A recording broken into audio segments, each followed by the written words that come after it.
Shalom saudaraku yang dikasihi Tuhan.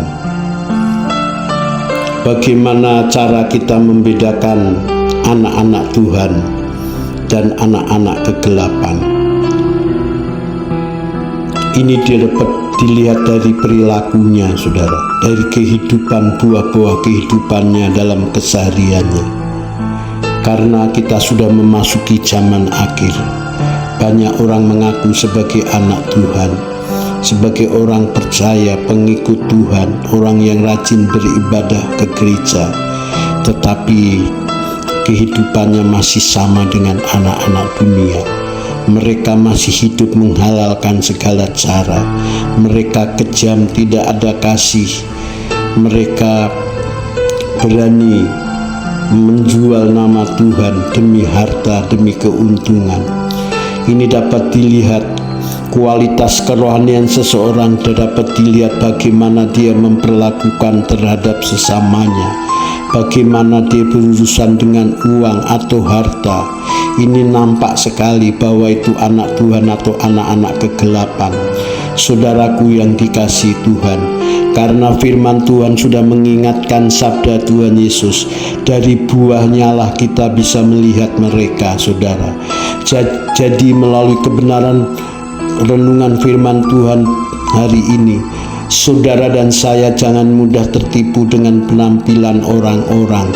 Jangan mudah terperdaya dengan penampilan dari luarnya, karena dari buahnya lah kita bisa melihat manifestasi kehidupan dia.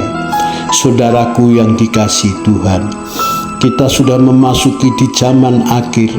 Alkitab sudah bernubuat bahwa kita sudah memasuki masa-masa yang sukar, karena manusia mencintai dirinya sendiri, mencari kepentingan sendiri dan menjadi hamba uang. 2 Timotius 3 ayat 1 dan selanjutnya, bahwa manusia semakin hari semakin jahat, bahwa manusia semakin hari semakin cemar, yang benar semakin benar, yang kudus semakin menguduskan dirinya. Wahyu 21 ayat 11.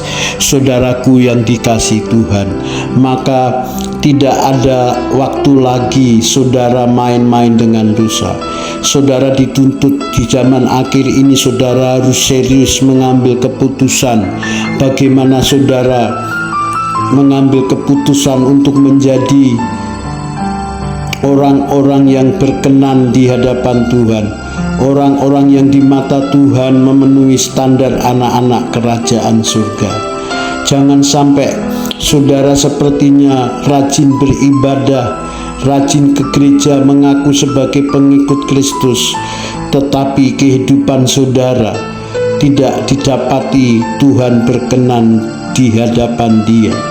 Tuhan tidak mendapati kehidupan anaknya, yaitu karakter Yesus dalam kehidupan saudara dan saya.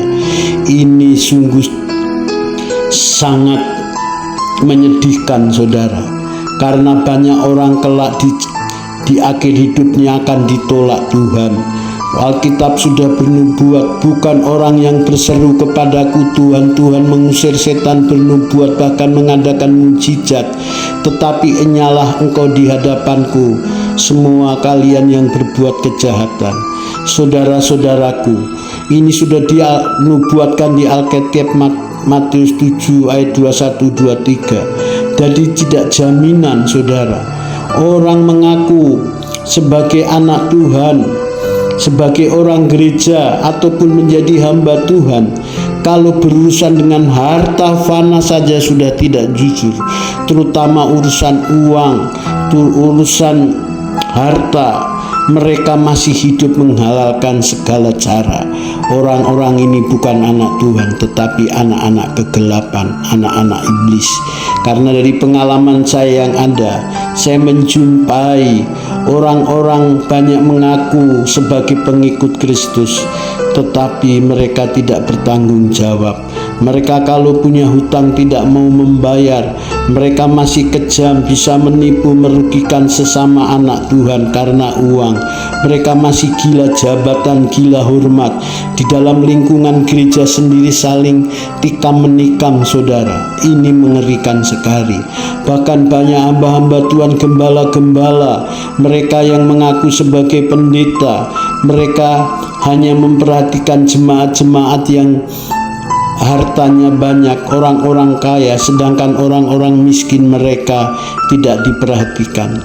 Ini sudah tidak asing lagi di lingkungan gereja, di lingkungan orang-orang Kristen. Namun saya percaya saudara yang mendengarkan firman Tuhan ini, saudara tidak mau seperti mereka, karena kelak kita semuanya akan bertanggung jawab di hadapan Tuhan. Kita semuanya akan telanjang terbuka di hadapan Tuhan, tidak ada yang tersembunyi. Maka saya pribadi terus berjuang hari lepas hari, bagaimana kehidupan yang saya jalani didapati Tuhan berkenan.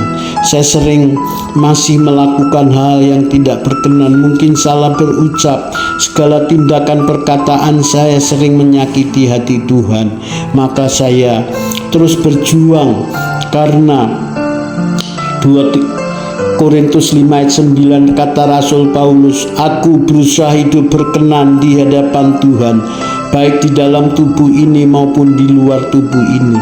2 Korintus 5 ayat 10, karena semua harus menghadap takhta Kristus, mempertanggungjawabkan hidup kita, baik perbuatan baik maupun perbuatan jahat.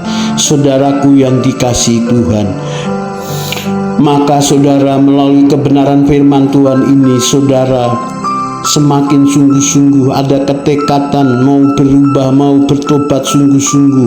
Saudara berusaha menjadi anak Tuhan yang diakui Tuhan, karena perjuangan kita hanya satu, bagaimana saudara dan saya dalam menjalani hidup ini sampai di akhir hidup saudara diakui menjadi anak Tuhan yang sah, agar saudara dan saya memperoleh anugerah keselamatan hidup kekal bersama Tuhan selama-lamanya di kerajaan surga. Salam, Tuhan Yesus memberkati.